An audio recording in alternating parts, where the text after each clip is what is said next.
नमस्कार, 99 न्यूज के इस बिहार और झारखंड के बुलेटिन में आपका स्वागत है और इस वक्त आपके साथ मैं हूं दीपाली श्री। शुरुआत करते हैं बिहार की खबरों से।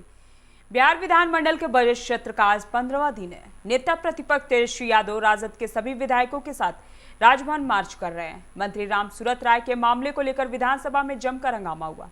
डिप्टी सीएम तारकिशोर प्रसाद के साथ सदन में नेता प्रतिपक्ष की कहासुनी भी हुई। हंगामे और नारेबाजी के बाद विधानसभा की कार्यवाही को 2 बजे तक स्थगित करनी पड़ी। इसके बाद विपक्ष के विधायक विधानसभा अध्यक्ष विजय सिन्हा के चैम्बर के बाहर धरने पर बैठ गए।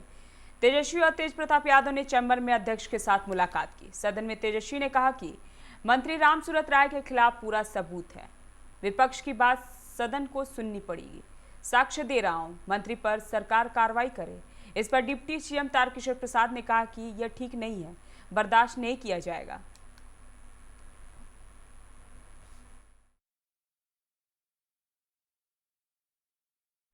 मंत्री रामसूरत राय के इस्तीफे की मांग को लेकर सदन में हंगामे के बाद नेता प्रतिपक्ष तेजस्वी यादव राजभवन के पास धरने पर बैठ गए। तेजस्वी यादव और उनके विधायक देश रत्न डॉक्टर राजेंद्र प्रसाद की प्रतिमा के नीचे बैठकर धरना दिया। तेजस्वी यादव के साथ सभी पक्ष के विधायक मौजूद रहे। इससे पहले शराब मामले में विपक्ष ने विधानसभा में जबरदस्त हंगामा किया। विपक्ष के हंगामे की वजह से 2 बजे तक के लिए सदन की कार्रवाई स्थगित करनी पड़ी। इसके बाद विपक्ष के विधायक विधानसभा अध्यक्ष विजय सिन्हा के चैम्बर के सामने हंगामा करने लगे। मंत्री रामसूरत राय की बर्खास्तगी की मांग करने लगे।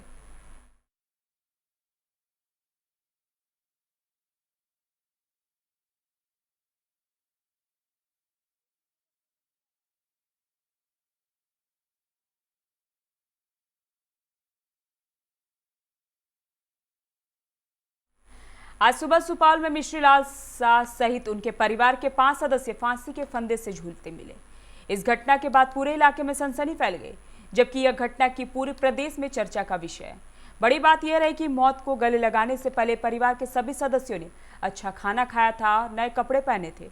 सुपौल जिले के राघोपुर थाना क्षेत्र के गद्दी गांव के वार्ड 4 में एक घर के अंदर से एक ही परिवार के 5 सदस्य के शव मिले। सभी घर के अंदर एक ही कमरे में फंदे से लटके मिले। इनमें गांव के मिश्री लाल शाह 52 साल, उनकी पत्नी रेणु देवी उम्र 44 साल, बेटी रोशन कुमारी 15 साल, बेटा लल्लन कुमार 14 साल, बेटी फूल कुमारी 8 साल शामिल है।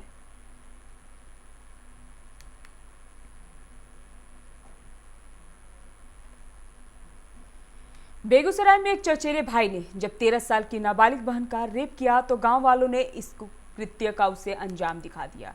रेपिस्ट को गांव वालों ने इतना पीटा कि उसे अस्पताल में भर्ती करना पड़ा। लात घुसे बरसाने के बाद भी जब आक्रोशित लोगों का गुस्सा शांत नहीं हुआ तो लाठी डंडों से दम भर कूटा। घटना बलिया थाना क्षेत्र का है। सूचना मिलते ही पुलिस मौके पर पहुंची और आरोपी चंदन कुमार को गिरफ्तार कर ली गई। उसकी इतनी पिटाई हुई थी कि वह कर्रा रहा था। पुलिस ने इलाज के लिए उसे सदर अस्पताल में भर्ती करा दिया है। बिहार के सिवान जिले से एक वीडियो तेजी से वायरल हो रहा है। वीडियो महाशिवरात्रि के मौके पर निकाले गए शिव बारात का है। इसमें दिख रहा है कि बारात में चल रहा है एक हाथी अचानक ही अपनी बाईं ओर घूमता है और लाउड स्पीकर से लदी बैंड गाड़ी को अपनी सूंड के जोर से उलट देता है। वीडियो इतना ही है, लेकिन इससे निकली बात बहुत दूर तक जाती है। वीडियो में दिख रहा है हाथी द्वारा बैंड गाड़ी को उलट देना कोई हंसी मजाक की पात्र नहीं है। यह सीधे ध्वनि प्रदूषण से जुड़ा मामला है। लाउड स्पीकर से निकल रही तेज आवाज से परेशान हाथी को ऐसा करने पर मजबूर होना पड़ा। वजीरगंज बाजार स्थित एक किराए के मकान में रह रही 11 वर्षीय बच्ची ने 75 वर्षीय मकान मालिक पर दुष्कर्म के प्रयास का आरोप लगाया है। इस मामले में बच्ची की मां ने वजीरगंज थाना में मकान मालिक के विरुद्ध प्राथमिकी दर्ज करवाई है। इसमें मकान मालिक सरयू यादव को आरोपित किया गया। गौरतलब है कि सोंडिया के चर्चित दुष्कर्म कांड के आरोपितों को सजा होने वाली है। इस बीच इस तरह की घटना से सनसनी फैल गई है। रोहतास के दिनारा थाना क्षेत्र में बानस ओपी अंतर चिलरुआ गांव में शुक्रवार देर रात घर में सो रही एक 42 वर्षीय महिला की गोली मारकर हत्या कर दी गई।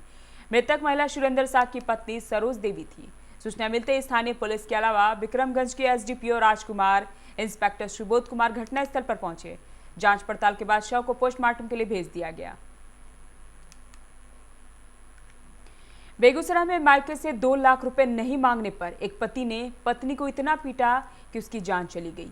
घटना नोहिया नगर ओपी के बाघी शांति सार चौक की है। मृतक की पहचान विभूतिपुर थाना क्षेत्र के हरक निवासी राजकुमार शाह की पत्नी ममता देवी के रूप में की गई है। मृतक के भाई प्रमोद कुमार ने बताया कि राजकुमार शाह ममता पर मायके से पैसे लाने के लिए दबाव डालता था। बुधवार देर रात 2 लाख रुपए के लिए उसने पीट कर अधमरा कर दिया।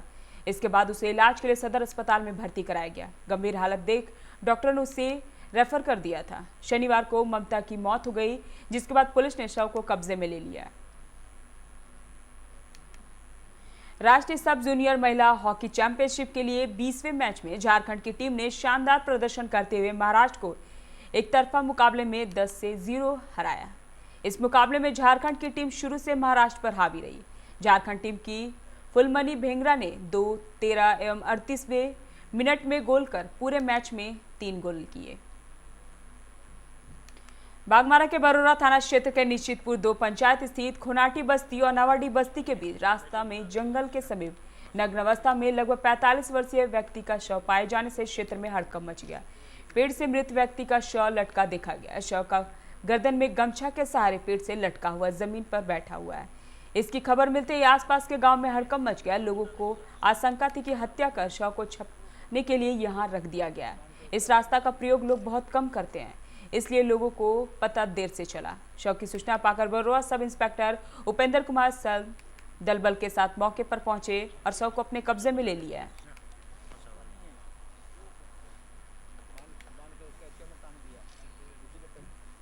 धनबाद जिला परिषद मैदान में झारखंड क्राफ्ट एवं उद्योगी प्रदर्शनी मेला का उद्घाटन डीडीसी दशरथ चंद्र दास और धनबाद एसडीएम सुरेंद्र कुमार ने दीप जलाकर उद्घाटन किया। वहीं मेला को संबोधित करते हुए डीडीसी ने कहा कि कोरोना काल के बाद धनबाद जिले में पहला क्राफ्ट एवं उद्योग मेला का आयोजन किया जा रहा है, जिसमें 14 राज्य से उद्यमी पहुंचे हैं।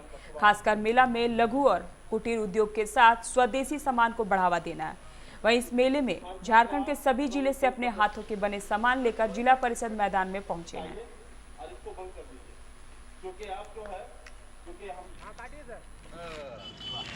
कुलांचल की धरती पे जिला परिषद कार्यालय मैदान में झारखंड क्राफ्ट एवं उद्योग प्रदर्शनी का शुभारंभ हुआ है और हमें ये बताते हुए हर्ष हो रहा है कि इस प्रदर्शनी का शुभारंभ हमारे धनबाद जिला के उप विकास आयुक्त महोदय आदरणीय दशरथ चंद्र दास जी और धनबाद के अनुमंडल पदाधिकारी श्री सुरेंद्र कुमार जी ने अपने हाथों से किया। मैं बताना जिला परिषद मैदान में आज 10 दिवसीय क्राफ्ट और उद्योग प्रदर्शनी का आयोजन किया गया है। यहाँ पड़ोसी राज्य बिहार, बंगाल, उत्तर प्रदेश, राजस्थान से कुछ आए हैं जो स्वदेशी अपने क्राफ्ट्स का जो सामग्री है वहाँ अपना प्रदर्शनी लगाएंगे और उचित मूल्य पर जनता की जो निवासी है उसको यहाँ मिलेंगे। जैसे कि क्राफ्ट के क्षेत्र में हम ले सकते हैं तो बांस का सामग्री है, लकड़ी का सामग्री है, ये खादी का सामग्री है। इस तरह से जो क्राफ्ट के सामग्री हैं जो स्वदेशी शुद्ध हैं, जो आसानी से एक छत के नीचे नहीं उपलब्ध हो पाता है, वैसे। वक्त चला एक छोटे से ब्रेक का, मिलते हैं ब्रेक के बाद। जब अपने घर के लिए सही दरवाजे चुनने की बात हो तो चुनिए सिर्फ टाटा प्रवेश के दरवाजे, जो लकड़ी के दरवाजों से कई गुना है बेहतर। टाटा प्रवेश के दरवाजों में है स्टील की मजबूती और लकड़ी की खूबसूरती। टाटा प्रवेश के दरवाजे फ्रेम और एक्सेसरीज के साथ फैक्ट्री में तैयार किए जाते हैं। लकड़ी के दरवाजे बनाने के लिए बहुत से लोगों से संपर्क करना पड़ता है, जो कि इस समय नुकसानदायक हो सकता है। लकड़ी के दरवाजों को लगाने में 8 चरणों से गुजरना और 6 प्रकार के लोगों के संपर्क में आना होता है, जबकि टाटा प्रवेश के दरवाजों का इंस्टॉलेशन केवल 2 चरणों में हो जाता है। बस अपना दरवाजा चुनें, उसका आकार नापें और नो टच डिलीवरी पाएं। इसे हमारी प्रशिक्षित इंस्टॉलेशन टीम द्वारा लगाया जाता है, जो सैनिटाइजेशन प्रोटोकॉल्स का ख्याल रखती है। टाटा प्रवेश के दरवाजे लकड़ी के दरवाजों से कई गुना मजबूत होते हैं और आपके परिवार को सुरक्षित रखते हैं। स्टील के बने होने के कारण इन दरवाजों में स्वाभाविक रूप से न तो दीमक लगता है और न ही इनमें आग पकड़ने का डर होता है। टाटा प्रवेश के दरवाजे मेंटेनेंस फ्री और वेदर प्रूफ होते हैं। सामान्य लकड़ी के दरवाजों की तरह ये न तो सिकुड़ते फैलते हैं और न ही इनमें दरार आती है। लकड़ी के दरवाजों की गुणवत्ता और उनका टिकाऊपन प्रमाणित नहीं होता, जबकि टाटा प्रवेश के दरवाजे उम्दा फिनिश, कई डिजाइन के और 5 वर्षों की वारंटी के साथ आते हैं। एक बात और, लकड़ी के दरवाजों के लिए जंगलों की कटाई होती है, वहीं दूसरी ओर टाटा प्रवेश के दरवाजे पेड़ों को कटने से बचाते हैं तथा ये 100% रिसाइक्लेबल होते हैं। अब ये आप पर है कि आप अपने घर में कौन सा दरवाजा लगाना चाहते हैं। बेस्ट चुनिए, टाटा प्रवेश के दरवाजों और खिड़कियों को चुनिए।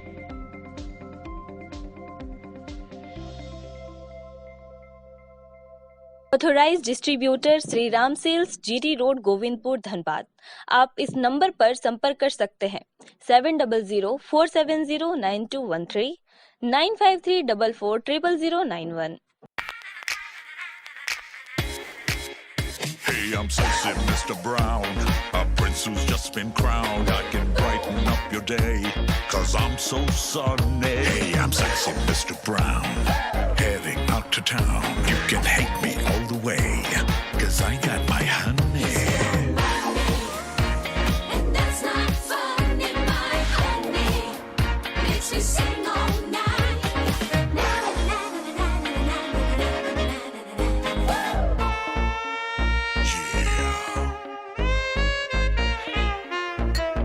Sexy Mr. Brown. Your wait for sheer extravagance is over. Presenting Kia Carnival. Bookings open.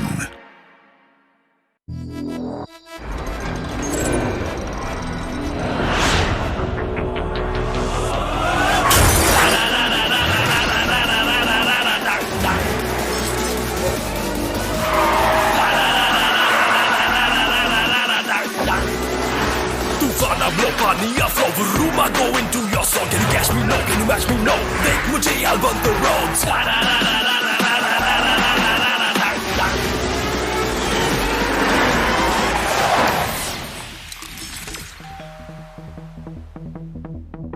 Hi. You're early. I know. XUV 300. Authorised dealer, model fuels, Dhanbad, Bokaro, Giridih. आप इस नंबर पर संपर्क कर सकते हैं 8929207235, 8929207236, 9711355896। जय टीएमटी, भरोसा अटूट एवं सुरक्षित निर्माण का।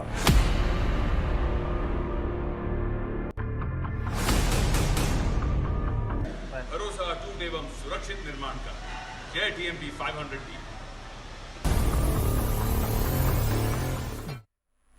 ब्रेक के बाद आपका स्वागत है। रुक करते हैं अगली खबर की ओर। लातेहार सदर थाना क्षेत्र के बरैनी गांव में देर रात ठेकेदार के मुंशी विष्णुदेव सिंह की गोली मारकर हत्या कर दी गई।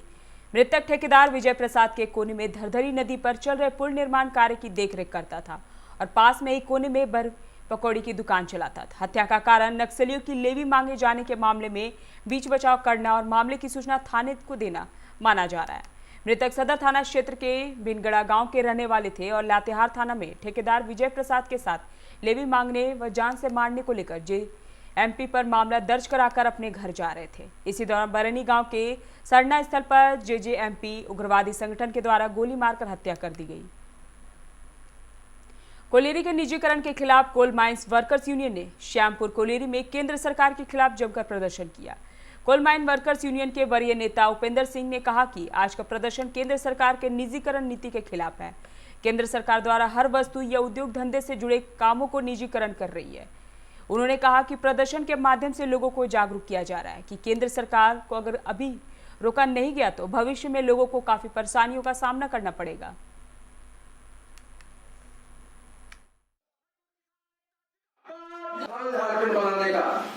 धारावाहिक तरह से एक लड़ाई चला रहे हैं निजीकरण के खिलाफ और कॉरपोरेट शक्तियों को पराजित करने के लिए जो अंबानी अडानी का जो शिकंजा जो कसता जा रहा है हुकूमत पर मोदी जी के शासन में, हम समझते हैं जनता के पास एक चुनौती है और बुरा दिन है और इसको अच्छे दिन में कन्वर्सन की एक लड़ाई चालू है और मजदूर सड़कों पर हैं, खदानों में लड़ रहे हैं, किसान खेतों में लड़ रहे हैं, नौजवान सड़कों पर लड़ रहे हैं, हर जगह। कोरोना संक्रमण से बचने के लिए शुरू किए गए कोविड-19 वैक्सीनेशन कार्यक्रम के तहत भाजपा विधायक राज सिन्हा और उनकी पत्नी ने आज सदर अस्पताल पहुंचकर वैक्सीन लगवाया। विधायक राज सिन्हा ने कहा कि स्वदेशी व स्वनिर्मित वैक्सीन के आने से भारत ने कोरोना पर विजय प्राप्त कर लिया है। इसके तहत भारत अपने पड़ोसी देशों को भी वैक्सीन मुहैया करा रहा है। विपक्षी पार्टियों द्वारा कोरोना वैक्सीनेशन कार्यक्रम के बारे में आम लोगों को गुमराह करना एक निम्न स्तर की और घटिया राजनीति का नमूना था। ऐसे में उनकी अपील है कि भारत देश में स्वनिर्मित कोरोना वैक्सीन को लोग निर्भीक और निडर होकर लगाएं।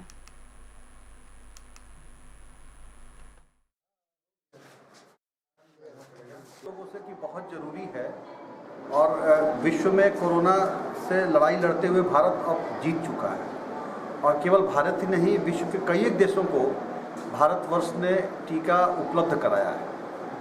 और वास्तव में हम जो एक परिकल्पना करते हैं भारत के विश्व गुरु बनने का, उस दिशा में यह महत्वपूर्ण कदम है। इतने कम समय में भारत ने न केवल 2 वैक्सीन तैयार किया, बल्कि वर्ल्ड के कम से कम 25 राष्ट्र को भारत ने सप्लाई भी किया है। और भारत के लोगों से हम अपील करेंगे कि वो अधिक से अधिक संख्या में जो प्रोटोकॉल है उसके अनुसार वो अवश्य टीकाकरण कराएं। कहीं भी मन में कोई कंफ्यूजन। सरायकेला खरसावां जिला के आदित्यपुर थाना पुलिस की कैद से एक चोरी का आरोपी भाग निकला। वैसे हैरान करने वाली बात यह है कि जब कैदी थाने की दीवार फांदकर भागा, उस वक्त थाना प्रभारी थाने में मौजूद थे और केस की समीक्षा कर रहे थे। उधर कैदी के फरार होने की सूचना मिलते ही थाना परिसर में अफरा तफरी मच गई। थाने में मौजूद पुलिसकर्मी कैदी का पीछा करने भागे। उधर स्थानीय युवकों ने भी कैदी का पीछा करते हुए उसे आदित्यपुर रेलवे ट्रैक के समीप से दबोच लिया, जिसे पुनः थाना लाया गया।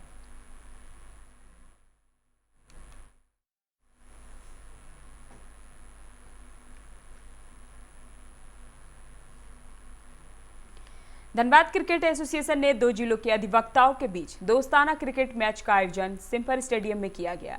इस मैच में धनबाद और गिरिडीह की टीम ने मैच खेला, जिसमें गिरिडीह बार 11 की टीम विजयी हुई। मैच के बाद होली के गानों पर दोनों जिले के अधिवक्ता मैदान में नाचते गाते व ठुमके लगाते दिखे।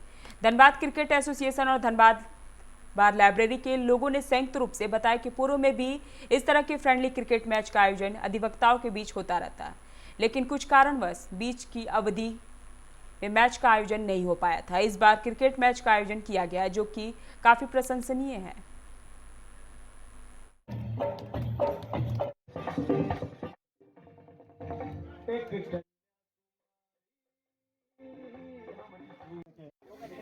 ये धनबाद क्रिकेट एसोसिएशन डीसीए के तत्वाधान में ये मैच गिरिडीह 11 वर्सेस धनबाद 11 के बीच आयोजित की गई। और चूँकि धनबाद डीसीए के जो है सो करता धरता मनोज बाबू हैं।